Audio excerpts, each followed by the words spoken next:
महत्त्वाचा विषय तुम्हाला सांगतो की जेव्हा केव्हा तुम्ही पूर्वीच्या दादांचे व्हिडिओज तिथं बघितले असतील, त्या व्हिडिओजमध्ये दादा प्लास्टिकची बॉटल घेऊन तिथं काही गोष्टी करताना बघितलं असेल, पाणी पिताना प्लास्टिकच्या बॉटलमध्ये पाणी पिताना तुम्ही बघितलं असेल.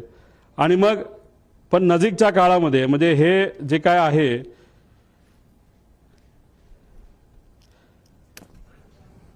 आता हे जे काय झालं ते झालं.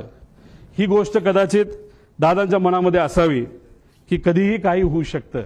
त्यामुळे गेल्या काही महिन्यांमध्ये दादा प्लास्टिक बॉटलवरनं दादा अशा बॉटलमध्ये त्या ठिकाणी आले होते. का आले होते, कशामुळे आले होते, ह्याच्यात काय करू शकता येत नाही.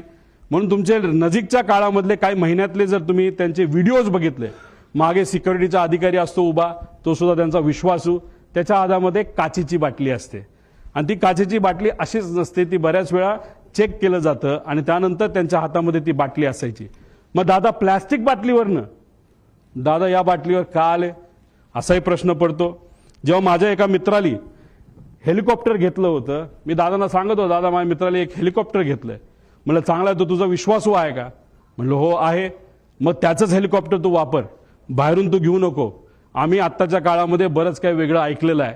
आता ह्याच्यातून ते मला काय सांगण्याचा प्रयत्न करत होते मला तर ते काय माहीत नाही. दादांनी त्यांच्या काही जवळच्या लोकांना ज्यांची आर्थिक परिस्थिती बरी आहे, चांगला व्यवसाय आहे, त्यांना सांगून सांगितलं होतं की पुढच्या काही महिन्यांमध्ये तुम्हाला विमान घ्यावं लागेल आणि ते विमान तू घे म्हणजे मला ते वापरता येईल. हे का ते काय बोलत होते, कसं काय, शेवटी आत्ता दादांबरोबर झालेले काय सगळे संभाषण हे तिथं माझ्या ध्यानामध्ये त्या ठिकाणी एका टेपसारखे तिथं पळत आहेत, जात आहेत. त्यामुळे काचेच्या बाटलीपासून पार विमान स्वतःचं त्या ठिकाणी असावं, ह्या सगळ्या गोष्टी त्यांच्या मनामध्ये का होत्या हे आज तरी आपल्या सगळ्यांना त्या ठिकाणी विचारता येणार नाही. फक्त एवढंच आहे, माझा काका, आमचे नेते, आमचे दादा आज आमच्या सर्वांच्या मध्ये नाही आहेत. पण ते का नाहीत, कशामुळे झालं, कुणी केलं, जर केलं असेल तर कसं घडलं, का केलं गेलं याची माहिती मला नाही तर अख्ख्या महाराष्ट्राला त्या ठिकाणी माहिती पाहिजे. कारण का आम्ही आमच्या दादाला, आमच्या काकाला आम्ही मिस करतो.